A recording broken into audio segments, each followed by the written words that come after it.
Good evening, everyone. You are listening to Coffee Talk with Samantha and Paul, and I'm Samantha Gross, and I got Paul Oppenheim with me here. Hi, Paul. Hey there, Sam, and how are you doing this evening? Oh, I'm wonderful, Paul. It's Valentine's Day. Happy Valentine's Day, Paul. Yeah, happy V-Day to everybody out there. Yes, everybody. Happy Valentine's Day. Happy V-Day. So, Paul, What are you and your family going to be doing for Valentine's Day? Oh, my gosh.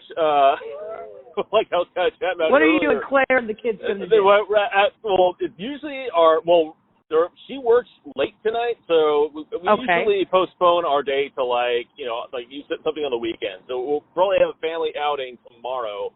But at the moment, it's like this has been a month of just general repair work on my house, as we were kind of alluding to earlier today. Oh my gosh, yeah, literally just it's like. It seems like all the machines in our house just decided to all get together and decide unanimously we'll just all break down, and so it's been nothing but that. That's like that commercial when the ghost of death comes and steals the refrigerator. Right? Yeah. TV commercial. Yeah. Right. And I swear it's like the car was like the final straw, but literally it was like lights in the bathroom were flickering and not working and everything. Like, oh great, it's got to bust open the switch, get a new switch plate. Okay, got that fixed. Great. Then the sprinkler head goes. All right, got to fix that. And then it was like the stove burner went. I'm like, and so I got to fix that. All right, okay.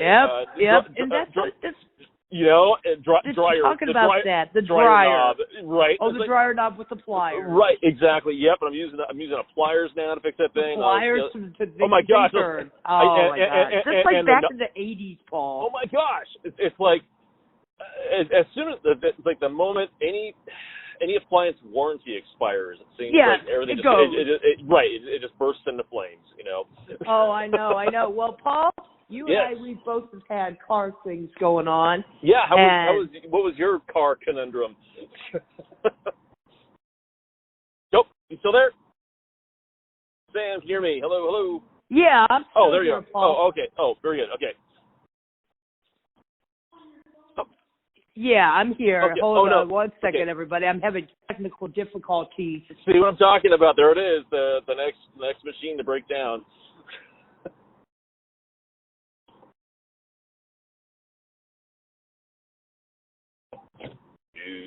Dooby-doo.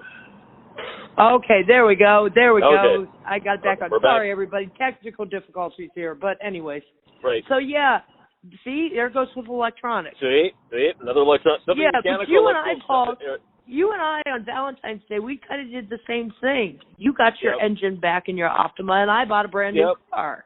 So how did that work out? What happened there? Well, I had, as you know, I had the SUV, and the SUV... We had the bad brakes, and so I was going to, I'm not even going to say. But I had the bad brakes, so I turned it in, and I bought myself the Ford Focus today. Okay, good. Okay. And it's nice. It's a black one. It's a black Ford Focus with black interior and tinted windows and rims. Okay. And it looks like it's pimped out. Nice. If there is such a word, Yeah, no, you can always pimp your ride. Pimp my ride. That works. Like that song Little Kim says at Tootsie Roll, if you see me flying by in the black Jaguar, that's me. Well, if you see me zooming by in the black Ford Focus, that's me. Fear me. Here we are. Fear me in the Focus. That's right. So everybody, it's Valentine's, and Paul and I want to touch base on something Valentine's-ish. What about love and social media? This is going to probably hit home for a lot of people because everybody's on social media. Now, think about the people that are listening to us. They're on YouTube. They're on our website. They're on LinkedIn. They're on Facebook. Well, what about love and social media? I think, personally, that love and social media, that is, if you're married, you should have a joint Facebook, and you should share your passwords, and don't cheat on the spouse. Sure, yep. What do you think of love and social media, Paul? It can be very dangerous. Literally, the only social media-ish anything I'm on is LinkedIn. And I still use that professionally. Our webpage. Our webpage. And that's it. It's like, hey, I really don't have time for any of that other stuff anyway. but also just it can get really dangerous and uncomfortable too. I think, depending on how it's being used. I agree, Paul. I agree, because it's like me being a single lady on any of the social media sites, Facebook, LinkedIn, Instagram, you name it, I'm on it. Right. Well, a lot of people, like men that I've known in the past, have found me. Yep. Men start viewing me every day. Men start stalking me on social media. And it gets kind of creepy. It is. Yeah. Like, I had my one LinkedIn page, as you know. I had 10,000 connections on there. Well, I had guys on there asking me out, sending me pictures that were inappropriate. Yep. So I deleted that LinkedIn page because it was starting to cause me mania. Yeah. It just gets out of hand. It got out of hand. I was spiraling with my LinkedIn.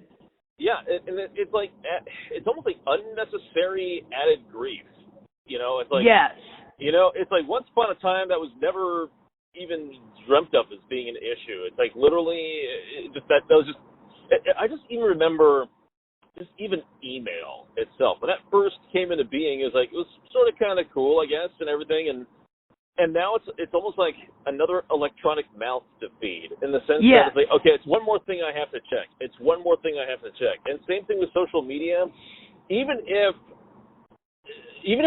it was more innocent, if you will, having all these different social media sites, it's another electronic mouth to feed. It's one electronic more thing mouth to feed. It's one more thing you have to check. It's one more thing you have to check.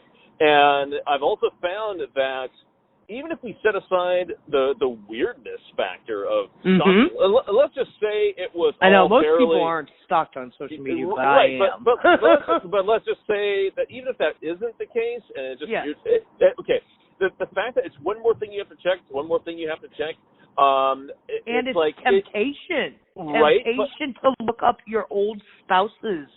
Sure. And old girlfriends and boyfriends. Tempting to see what they're doing, old flames. But also I've heard of how it's robbing us of our sleep. And this is what I mean by this. Okay, go ahead. Literally the time that once upon a time, let's say back in the 80s or whatever, it's like you picked a time, let's say it was 10:30 at night or whatever it is, you went to sleep. But it's like, okay, it's 10:30 now, and it's not like even in the 90s where when we started just getting into the social media thing, if you want to call it social media, I guess in the early 90s, even with email. That's with the first, AOL. You're right, dial-up or whatnot. And you still had to have a laptop and all that. But it's like, or even a desktop. But it's like now with the convenience of your smartphone, with everything, it's like, well, just check one more thing, and then it just sucks you in, and then if you get into a conversation, it does suck you in. Next thing you know, it's now 1:30 in the morning. Yeah. It's like, where did those 3 hours go by that I could have spent sleeping? In fact, it's almost like you'll find yourself even fighting sleep so that you can stay on just a bit longer because there might be something of interest, or you got to finish this conversation, or even worse, you get into a heated conversation with somebody. And then it gets drama. Right. Then there's drama, and now you can't sleep because even when you sign off of it, that's still still obsessed with that conversation. Your mind's still playing it. Right. Yeah. So now it comes full circle. You add that up over several days, weeks, months. You're depriving yourself of needed sleep, and that could be so. That's sort of kind of my take on social media to a degree. I mean, like all things, it could be either a benefit or a hazard. Another thing with social media, Paul, I know you don't do Facebook. You said you never have. I don't do it. I don't blame you. Good for you, Paul. That's wonderful. Don't do it. I tell everybody, don't get on Facebook. Really don't. Right. I'm deleting my accounts. I have 4 of them, and I'm getting ready to delete all of them because people are so phony. Oh, yeah. That is another thing with social media. People will, you see, I had this meme posted. A meme is a picture with words on it, and it was 2 cats, and they looked like the Titanic star characters. From the movie The Titanic, when she's hugging him on the boat, and I'm the king of the world, that kind of a thing. Right. Sure. Okay. Yep. That's what people want to display on social media. They want to say, oh, I'm so happy. My wife's the best. My husband's the best. Look at all the pictures of us. And at home, they're really ripping their eyes out having affairs. Right, and it's a fake reality. Yeah, exactly. A lot of and the photos that are on there too. You have no. Yes. You really don't know who or what is on the other side of that screen. You really don't know who or what is on the other side of that screen, yes. And that's why it's leery. Like, I'm leery about even posting pictures of my kids. Right, because again, you have no idea who's looking at that, and also it's like on your phone, on using your phone too. Yes. You have to make sure that you have any semblance of tracking needs to be turned off before you do a post, right? I mean, yes, because they can track where you are. It's amazing what you can do now with these convenient devices, and it's. And there's scammers. Scammers are on social media. Sure. The people that are out to rob you blind. And there's people that have also taken over accounts. In fact, it's funny. Yes, taken over accounts pretending to be your identity. I just recently, and I won't mention any names, but fairly recently, within the last couple months back, I get this a message from someone who I haven't been in communication with in like over a year, and and it was like, hey, can you check out this whatever? I need to have your opinion on this, and some financial blah blah blah blah blah. And it came from someone I knew, and I'm like. Okay. I reply and said, hey, it's been ages. How you been? Why do you want me to look this over? I'm not a financial advisor. I'm not going to pretend to be one. Why do you need me to look at this? Or did you intend this for someone else? He's like, no, it was meant for you. And I'm like, who is this really? And I can just sort of kind of tell from the get the feeling. Yeah, you can kind of tell from the verbiage that it wasn't my. They're talking like this. Right. Yeah, exactly. Yeah, especially when my favorite is when like the spelling and just the grammar is just when you can tell they're like from Iraq or Syria or somewhere foreign like that. Right, or they did was they just wrote in their own language. They wrote in their own language, yeah. And they wrote their own language and then they ran it through some sort of translator in hopes that, oh, sure, these are English words, all right, but yeah, this is like the worst sentence I've ever read in my life. You know. They're up in some third world country. And I actually, was able to reach out and was able to, through a third party, make contact with this person. Hey, by the way, I think your account was hacked. Your profile has been hijacked. You might want to, completely, account, or however you want to do this, or at least let the LinkedIn police know or something. But it's things like that. It's one more thing, isn't it? It's one more possible problem with the social media. Now, again, there was benefits I found. Networking, in a sense, like LinkedIn for professional jobs. My gosh, finding work was so much easier with LinkedIn because what was kind of cool about that was the plus side was it's like imagine having. And also when I was hiring, too, when I was on the other side and I'm doing the hiring, I could literally go on someone's LinkedIn profile. I could see their background. I can even message them. In fact, I can get kind of an idea who their contacts are. Who they are. What their references, and you can get kind of an idea that they are legit or not. So it's almost like a pre-qualification before you even set up the first phone interview. You can already get employer stalking. Yeah, well, they really do. Right. Find out who they're dealing with. Exactly. So in that regard, though, it kind of helped. It's like, okay, let's make sure we're not getting someone crazy on board or whatever. And think about it helps for the Lord in a way. Yep. Because we get to touch the lives of so many people across the world that without social media, they would never hear of the podcast Coffee Talk with Samantha and Paul. Absolutely. So we're touching lives through social media. So I believe that social media can be a good thing if it's used in the content for God. But I think pretty much almost any type of anything almost anything on Earth, either that we discover or have invented, can go one of two ways. They're either good going up or they're down to going to hell. Or something. It's either Is it for a mutual benefit for everyone, or are you just self? Or is it self-gratifying? It's usually one of the two. And as we know, we should stay away from self-gratification. Well, yeah, if it is at the expense of others, absolutely. If it is at the expense of others, I do believe you definitely got to stay away from self-gratification. Right, exactly. It is. And I think that's why sometimes it's like when I do get married, if the Lord ever blesses me with a husband someday after my children are grown. Right. Yes, because it's a crazy world being single. We'll talk about that someday.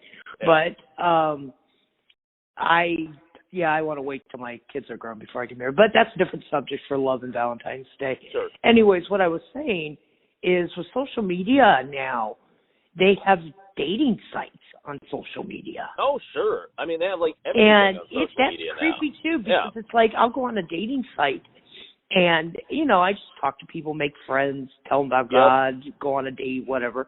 And next thing I know, I go on one date with them, and they're like friend requesting me on Facebook. Yep. And I'm like, that's creepy as in itself. Don't come find me on social media. Right? Like a creeper. Yeah, you don't know. And coworkers. Right. I've had past coworkers stalk me on LinkedIn. They'll write me and look at my pictures and look at my family, and I'm like, oh, sure. I'm like, you creeper. Yep. Take your creepiness somewhere else. They're everywhere. And again, it's like those profile pictures, you have no idea. You don't know if that's them. Yeah, and it's like, and the ones where, especially if you don't even see their face, so they're wearing glasses, it's just a form of what I call a mask. You're not quite sure who's really there. Or they'll just use something else that's not. Yeah. You really, really don't know. You really, really don't know. Cupid better not hit the social media area button. Yep. So there we have it, everyone. That's our take on social media. We've got to be careful with it. Right. And that's our take on Valentine's Day. And now that Valentine's Day special is over, Paul, I hope you enjoy your Valentine's Day with your family and your weekend. Yep. And everybody, from our hearts to yours, everybody, I hope that you just find love and take comfort in the Lord on Valentine's Day. For those that don't have a Valentine like me, take comfort in the Lord and take comfort in friendship and take comfort in each other. This has been Samantha Gross with Paul Oppenheim, Coffee Talk with Samantha and Paul. You can find us on our website at coffeetalkwithsamanthaandpaul.com. Everybody have a wonderful evening. Paul, I bid you good night. All right. Have a great night, and Sam. Everybody, peace. Have a good evening. Thank you. Bye, Goodbye, Paul. Love you guys. Goodbye, everybody. Bye. All right. Goodbye, everybody.